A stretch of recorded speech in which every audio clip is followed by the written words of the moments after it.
안녕하세요. 결혼한 지 올해로 3년 차인 30대 여성입니다. 사랑만 있으면 그게 뭐가 됐든 극복할 수 있다는 어리석은 생각으로 남편과 결혼했어요. 그러니 한마디로 제 팔자 제가 꼬았지요. 그런데도 불구하고 여기 와서 이렇게 하소연을 하는 건 이마저도 하지 않으면 제가 정말 제 명에 못 살 것 같아서요. 남편이 폭력적이고 무책임한 모습을 보일 때마다 그래도 내 남편이니까 내가 이해해줘야지, 내가 보듬어줘야지 정말 돛 닦는 마음으로 참았거든요. 그런데 이제 더는 안 되겠어요.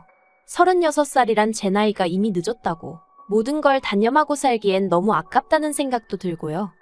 남편하고는 사회생활을 하다 알게 된 사이예요.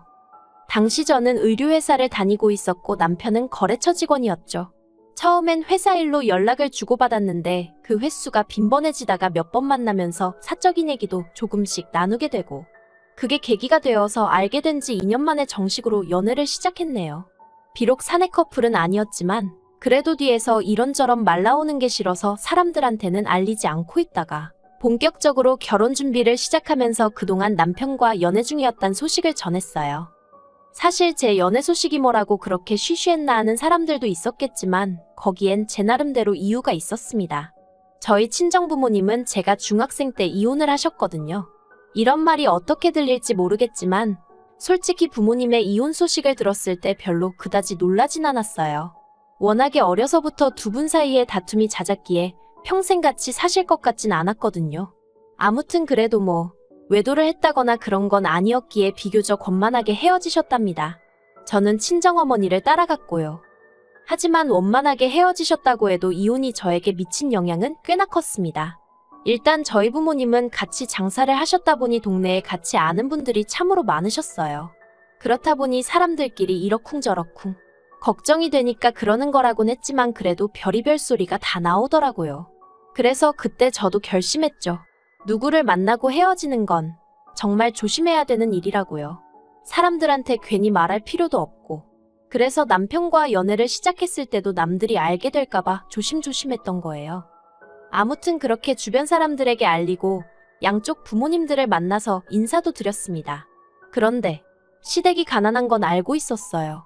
연애할 때도 남편이 자기가 어려서부터 얼마나 어렵게 자랐는지, 지금도 어머님 아버님이 돈 때문에 고생을 얼마나 하시는지 그런 이야기를 종종 했었거든요. 그리고 아니나 다를까 정말 손가락 빨고 살 만큼 가난한 건 아니었지만 그래도 반전세에 거주하시면서 노후 준비도 하나도 되어 있지 않았어요. 그런데 이런 조건을 알면서도 왜 결혼을 했냐면 저라고 조건이 얼마나 나은 건 아니었거든요. 시댁에서는 저희 부모님이 이혼 후 따로따로 사시는 걸 제 흠이라고 여기셨고, 저 또한 나름대로 그게 제 컴플렉스였으니 저는 이혼한 부모 밑에서 자랐으니까 시부모님의 가난 정도는 이해해야 할 것만 같았어요. 그리고 한편으론 사이가 좋지 않으셨던 친정부모님에 반해 시부모님은 그런 와중에도 사이는 무척 좋으셨거든요. 그래서 그런 부모님 밑에서 자란 남편이라면 배우잣감으로 딱이란 생각도 들었고요. 물론 지금은 너무 후회합니다. 사람 성격이란 게 1, 2년 연애했다고 다 알 수 있는 건 결코 아니었어요. 생각해보면 저희 친정부모님도 그 당시에 흔치 않게 연애 결혼을 하셨는데 그럼에도 불구하고 같이 사는 내내 그렇게 싸우고 결국 성격 차이로 이혼을 하셨잖아요. 그런데 전 무슨 자신감으로 남편 성격이 어떻다 저떻다 판단을 내리고 결혼까지 결심했던 건지. 여담이지만 저희 친정부모님은 이혼 후 각자의 삶을 살고 계세요. 그리고 두 분 다 여전히 저에게 잘해주시죠. 하지만 아무래도 다 같이 한 집에 사는 건 아니다 보니 언젠가부터 친정어머니나 아버지께 저에 관한 이야기들을 시시콜콜 말하기가 어려웠어요. 그래서 결혼 전에도 이렇다 저렇다 상의 같은 걸 하기가 힘들었고요.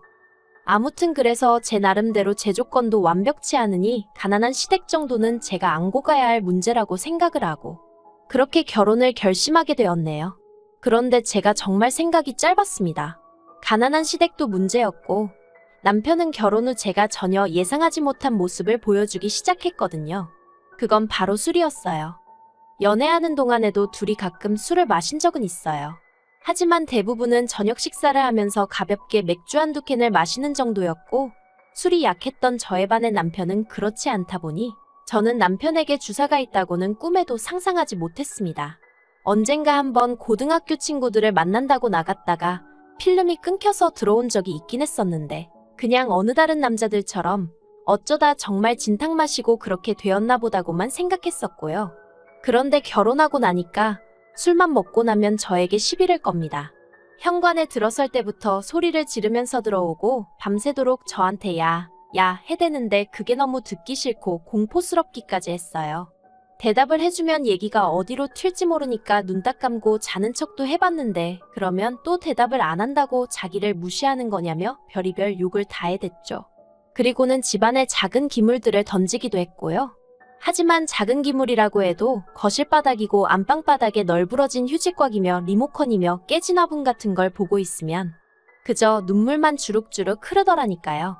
그런데 정작 당사자는 자기는 정말 아무 기억도 없다면서 평소처럼 여보 하고 나와서는 사과도 한 번 한 적이 없습니다. 기억이 안 나는데 자기가 한 건지 정말 모르겠는데 어떻게 사과를 하냐면서 자기가 지금 사과를 하면 그건 진심 없는 가짜 사과라고 그거라도 받고 싶은 거면 하겠다 하면서 빈정거리기나 할 뿐이었죠. 그래도 바보 같은 저는 참고 살려고 했어요. 막말로 저를 때리는 것도 아니고 집안을 때려부시는 것도 아닌데 어떻게든 술을 덜 마시게 하면 상황이 나아지겠지라고 지금 생각해보면 말도 안 되는 소리지만 나름대로 그게 해결책이 돼줄 거라고 생각했어요.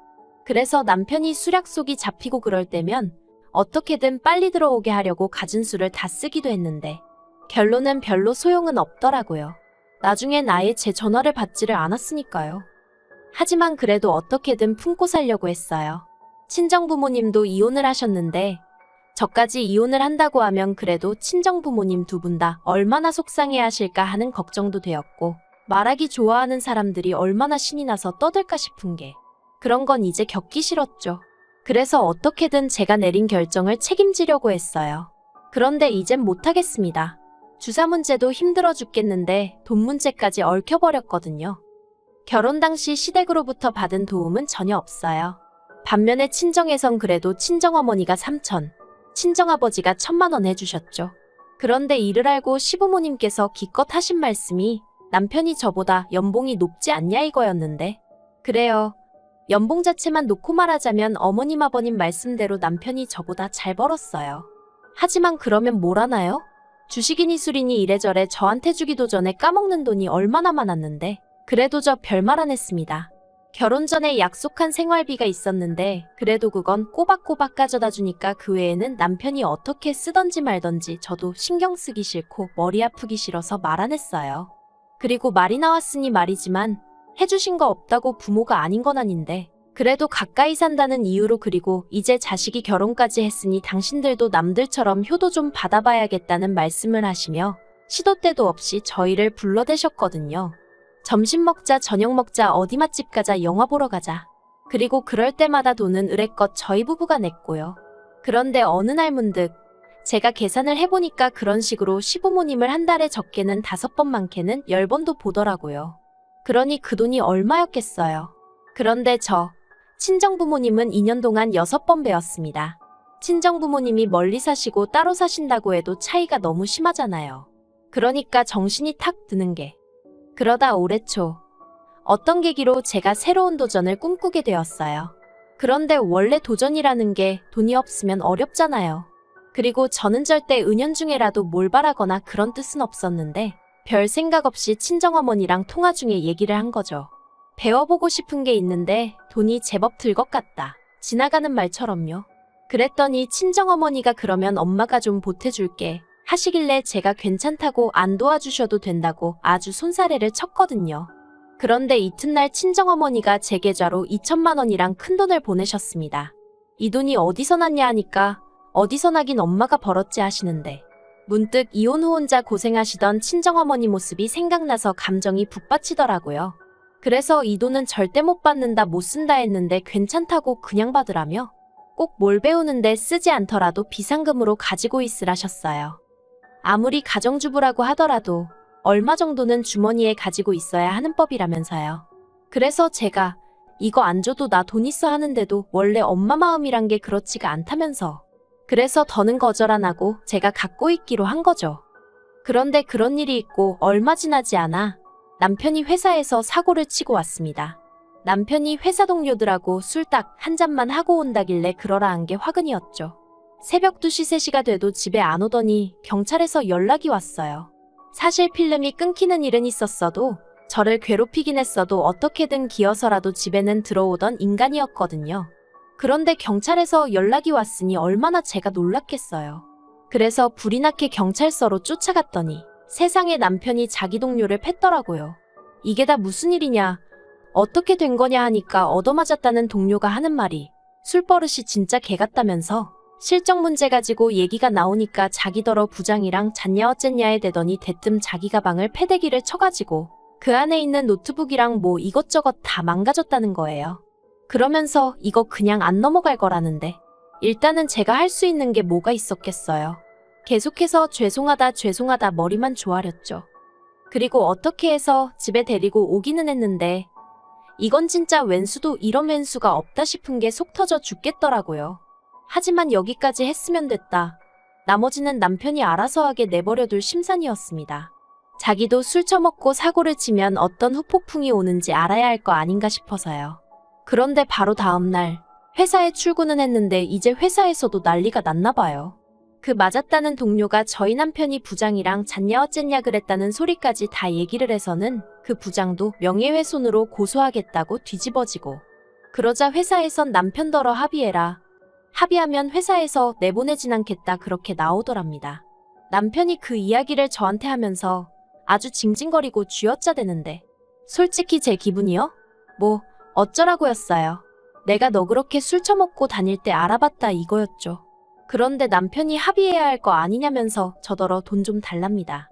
어이가 없어서. 그런데 저라고 여기까지 생각 못한 건 아니었거든요.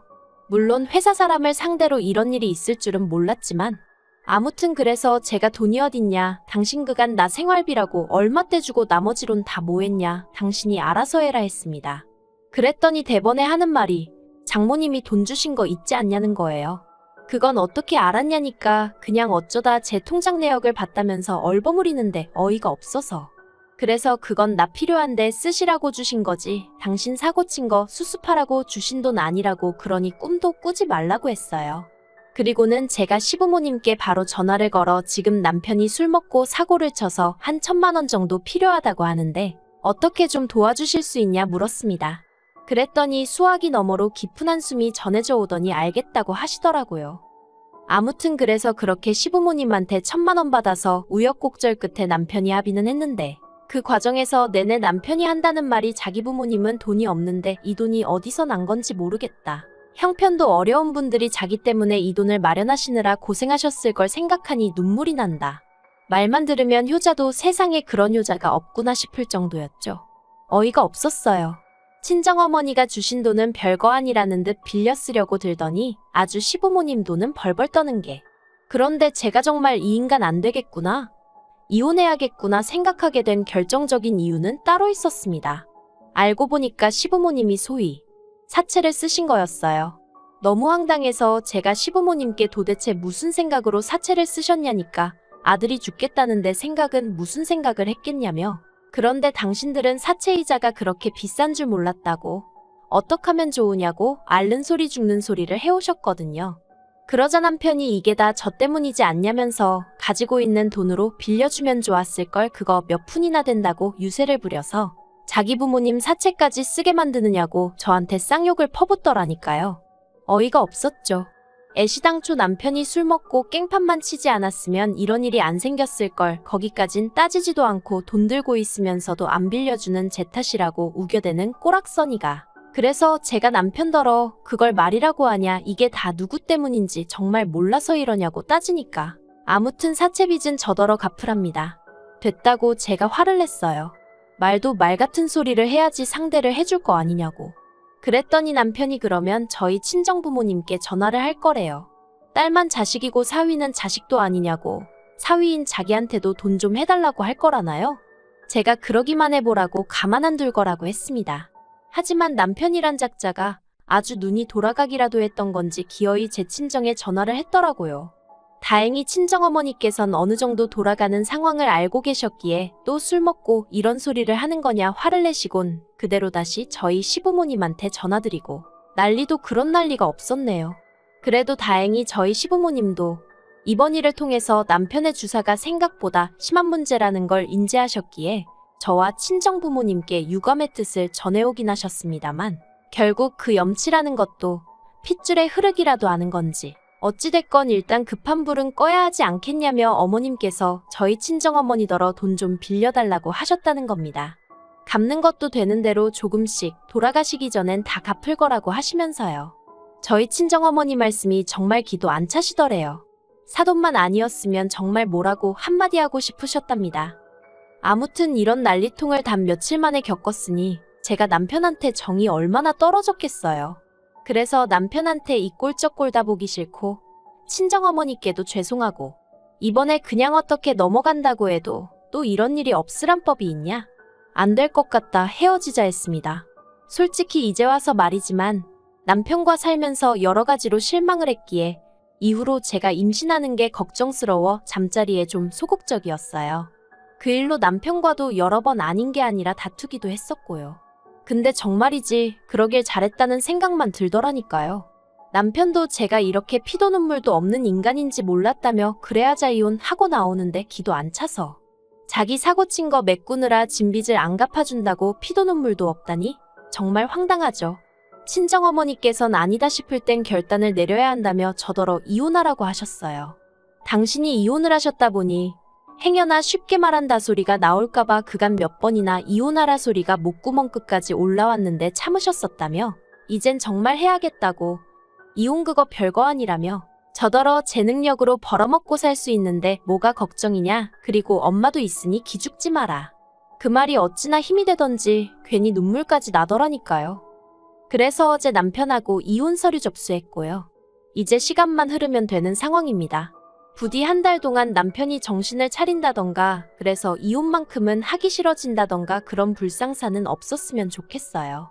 어머님 아버님께선 벌써 당신 아들이 어디 가서 저만한 며느리는 두 번은 못 데려올 거란 깨달음을 얻기라도 하셨는지 저한테 눈물로 호소를 하고 계시지만 어머님의 염치 없고 뻔뻔하신 태도도 제가 이혼을 결심하는데 한몫했거든요. 그러니 뭐 어머님의 눈물을 봐도 전 아무런 느낌이 없었어요. 아무튼 제가 제 팔짝 꼬았기에 제가 스스로 풀어봐야죠. 누굴 탓하겠어요. 그저 두 번의 같은 실수는 하지 않도록 조심하며 지낼래요.